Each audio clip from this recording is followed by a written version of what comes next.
గత కొద్ది రోజుల నుంచి ఎప్పుడైతే పవన్ కళ్యాణ్ ఈ అక్రమంగా తరలిస్తున్నటువంటి రేషన్ బియ్యాన్ని పట్టుకున్నారో అప్పటి నుంచి కూడా అసలు దీని వెనక ఉన్నది ఎవరు, కూటమి ప్రభుత్వం వచ్చిన తరువాత కూడా ఈ స్థాయిలో అక్రమ రవాణా ఎలా జరుగుతుంది అని చాలామంది పెద్ద ఎత్తున ప్రశ్నించడం జరిగింది.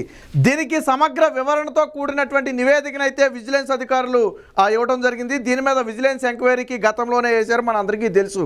అయితే ఇది ఎక్కడైతే ఆ రేషన్ వాహనాలు ఉన్నాయంటే మన ఇంటి వద్దకు వచ్చి ఇచ్చే రేషన్ వాహనాలు ఉన్నాయో దీని అక్రమ రవాణా అనేది అక్కడి నుంచే మొదలవుతుంది.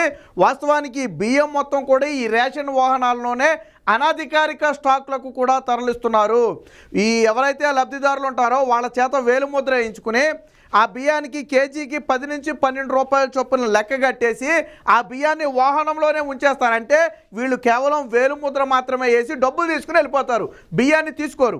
సో అక్కడ మొదలవుతుంది. కొంతమంది బియ్యాన్ని తీసుకున్న తర్వాత వాళ్ళ ఇళ్లకు వెళ్ళి ఆ బియ్యం మొత్తాన్ని కూడా కొనుగోలు చేసి అక్కడి నుంచి రవాణా చేస్తారు.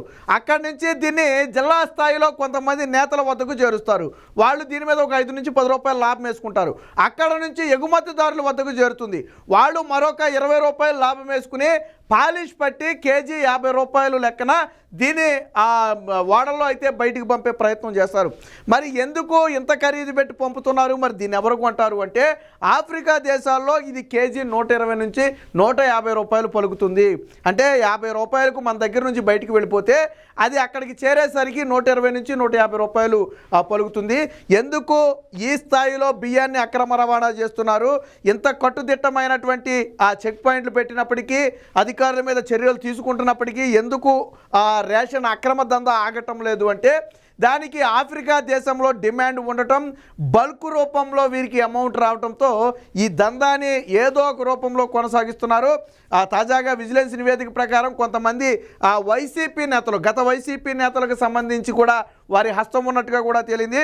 చోటా మోటా నేతలు, జిల్లా స్థాయి నేతల దగ్గర మొదలు పెడితే పెద్ద తలకాయల వరకు కూడా ఇందులో ఉన్నట్టు తెలుస్తుంది. మొత్తంగా 80 మంది కీలక పాత్ర పోషించినట్టుగా విజిలెన్స్ అధికారులు అయితే గుర్తించారు. అందులో కొంతమంది పేర్లను కూడా బయటకు విడుదల చేయడం జరిగింది. జిల్లా స్థాయిలో ఎవరు కొనుగోలు చేస్తున్నారు లేదా ఎగుమతిదారులుగా ఎవరు ఉన్నారు అనే వాటిని విజిలెన్స్ అధికారులు అయితే విడుదల చేయడం జరిగింది. మొత్తంగా ఈ రేషన్ దందా వెనుక కొన్ని వైసీపీ తలకాయలు ఉన్నాయనేది వాస్తవం.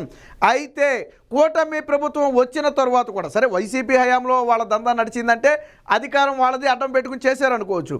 మరి ప్రభుత్వాలు మారిన తర్వాత కూడా ఎలా సాగింది అంటే అధికారులు, ప్రధానంగా పోలీసులు, రెవెన్యూ అధికారులతో పాటు పోర్టు అధికారులు కూడా వీళ్ళకి సహకరించటం, అందరినీ డబ్బుతో కొనేశారు. వీళ్ళు సహకరిస్తున్నారు కాబట్టే ఎంతమంది సహకరించినా పోర్టులో సహకరించకపోతే ఆ బియ్యాన్ని తరలించలేరు. కానీ పోర్టులో ఉన్నటువంటి ఈ కస్టమ్ హౌస్ అధికారులు ఎవరైతే ఉంటారో వారిని కూడా మేనేజ్ చేసి అవి నూకలనో లేదా చౌడు బియ్యమనో ఏదో దానికి ఒక పేరు పెట్టి వాటిని తరలించేస్తున్నారు తప్ప ఇలా పాలిష్ చేసి తరలిస్తున్న బియ్యంగా బయటపడకుండా దానికి వేరొక ముద్ర వేసి తరలించే ప్రయత్నం చేస్తున్నారు. దురదృష్టం ఏంటంటే ఇది రేషన్ వాహనాల్లోనే ఆ స్టాక్ పాయింట్ల వద్దకు చేర్చడం. నేను ఇందాకే చెప్పా, ఇంటింటికి వెళ్ళి ఇవ్వాల్సినటువంటి ఎండియూ వాహనాలు అంటారు వాటిని, ఆ వాహనాల్లోనే డైరెక్ట్గా తీసుకెళ్ళిపోయి అనధికారిక స్టాక్ పాయింట్లో వాటిని అక్కడిచ్చేస్తున్నారు. అంటే ఏ స్థాయిలో దీని దందా నడుస్తుందో అర్థం చేసుకోవచ్చు. నిన్న కూడా తాజాగా కొన్ని చోట్ల మంత్రి నాదెండ్ల మనోహర్ వెరిఫై చేసి కొంత బియ్యాన్ని కూడా పట్టుకోవడం జరిగింది. అంటే ఇంత జరిగింది. పవన్ కళ్యాణ్ స్వయంగా రంగంలో దిగారు, ఎవరిని వదిలిపెట్టరని చెప్పారు, ఆదేశాలు స్ట్రిక్ట్ చేశారు, చెక్ పాయింట్లు స్ట్రిక్ట్ చేశారు. అయినప్పటికీ కూడా రేషన్ బియ్యం దందా అక్రమం ఆగల, అక్రమ రవాణా సాగుతున్నది. నిన్న కూడా పట్టుకున్నారు. అంటే దీన్ని ఆపటం అనేది అంత ఈజీగా అయ్యే పని కాదు.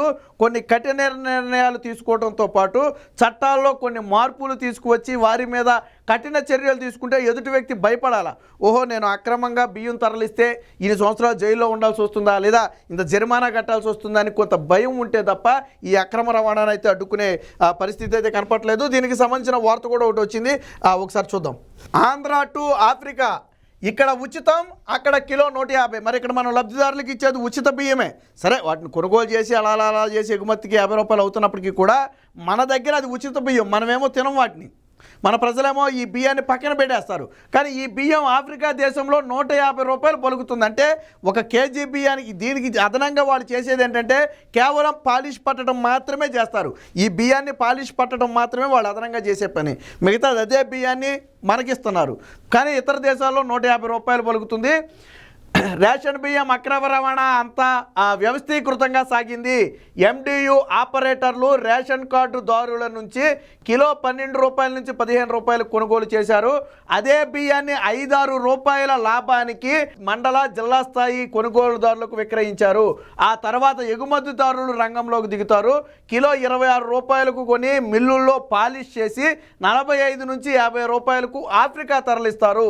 ఇలా చేతులు మారుతూ వెళ్ళిన ఉచిత బియ్యం ఆఫ్రికా చేరే సమయానికి 120 నుంచి 150 రూపాయలు అవుతుంది. సో ఫస్ట్ ఏంటంటే ఈ ఎండియు ఆపరేటర్లు ఎవరైతే ఉంటారో, అంటే మన ఇంటికి రేషన్ తీసుకొచ్చే వాహనాలు ఏవైతే ఉన్నాయో మొదట వాళ్ళు కొనుగోలు చేస్తున్నారు. 12 నుంచి 15 రూపాయలకి వాళ్ళు కొనుగోలు చేస్తున్నారు. దీనికి ఒక 5 రూపాయల లాభం కలుపుకుని ఏం చేస్తున్నారు, వాళ్ళు ఆ వాహనంలో వెళ్తే ఎవరు ఆపను కూడా ఆపరు కదా, తీసుకెళ్ళిపోయి వేరే నేతలకు, జిల్లా స్థాయి నేతలకు అమ్మేస్తున్నారు. అంటే 15 రూపాయలు వాళ్ళు కొనుగోలు చేస్తే జిల్లా స్థాయి నేతలకు వెళ్ళేటప్పటికి 20 రూపాయలు అవుద్ది. వాళ్ళు ఇంకొక 5 నుంచి 10 రూపాయలు వేసుకుని, అంటే 25 నుంచి 30 రూపాయలకి ఏం చేస్తారు, ఎగుమతిదారులకు అమ్మేస్తారు. అంటే దాన్ని ఇతర దేశానికి ఎక్స్పోర్ట్ చేసేవాళ్ళు వాళ్ళే కీలకమైన వాళ్ళు. 25 నుంచి 30 రూపాయలకి కొని దాన్ని పాలిష్ బట్టి 50 రూపాయలకి కేజీ, 45 నుంచి 50 రూపాయలకి ఆఫ్రికా దేశానికి తరలించే ప్రయత్నం చేస్తున్నారు షిప్తో. సో ఇదంతా కూడా ఒక వ్యవస్థీకృతంగా ఒక చైన్ లింక్ లాగా సాగింది. ఇదిగో ఫస్ట్ ఇక్కడ రేషన్ డీలర్ ఎండియు వాహనదారులు ఎవరంటే వీళ్ళే. సో వీళ్ళు కొంటున్నారు ఒక 12 రూపాయలకో ఎంతో. దీనికి అదనంగా లాభం వేసుకుని జిల్లా స్థాయి ఎగుమతిదారులకు సుమారు ఒక 20 రూపాయలకో 25 రూపాయలకో వీళ్ళు అమ్ముతున్నారు. సో అక్కడి నుంచి ఎగుమతిదారులు ఈ వాహనంలో తీసుకెళ్ళిపోయి షిప్లో ఎంతకు అమ్ముతున్నారు, షిప్ దగ్గరికి తీసుకెళ్ళేటప్పటికి ఎంతకు అమ్ముతున్నారు, వాళ్ళు 50 రూపాయలకు అమ్ముతున్నారు. అంటే ఇది ఒక చైన్ లింక్ అనమాట. ఇక్కడ నుంచి జిల్లా ఎగుమతిదారులకు, అక్కడి నుంచి షిప్లోకి, అక్కడి నుంచి ఎక్కడికి వెళ్ళిపోతుంది, ఇది ఆఫ్రికా దేశానికి చేరే సమయానికి 120 నుంచి 150 రూపాయలుగా మారుతుంది. మన దగ్గర ఉచిత బియ్యం అని మనం కొట్టి పాడేస్తే ఆఫ్రికా దేశంలో అదే బియ్యాన్ని పాలిష్ పడితే 150 రూపాయలకు కొంటున్నారు. అంటే అది ఏ స్థాయి దందానో, ఉచితానికి 150 రూపాయలకి ఏ స్థాయిలో తేడా ఉందో ఒకసారి ఆలోచించండి. 50 రూపాయలకి వీళ్ళు ఇచ్చిన తర్వాత 100 రూపాయలు, కేజీకి 100 రూపాయలు అదనంగా ఆ దేశంలో పలుకుతున్నటువంటి పరిస్థితి. అందుకనే ఇంత భారీ స్థాయిలో ఈ దందా అయితే సాగుతుంది. బియ్యం అక్రమ రవాణాకు ప్రభుత్వం లోగో ముద్రించిన ఎండియులనే, అంటే రేషన్ వాహనాలనే వినియోగించారు. మిల్లర్లు పాలిష్ పట్టి పంపిణీ చేసే బియ్యానికి ఉప్పుడు బియ్యమనో లేదా నూకలనో ఓ ముద్ర వేసి దాన్ని పోర్టుకు చేరుస్తారు. పోర్టుకు చేర్చాలంటే రీజన్ ఉండాలి. దాన్ని ఉప్పుడు బియ్యమనో లేదా నూకలనో చెప్పి పోర్టుకు చేరుస్తున్నారట.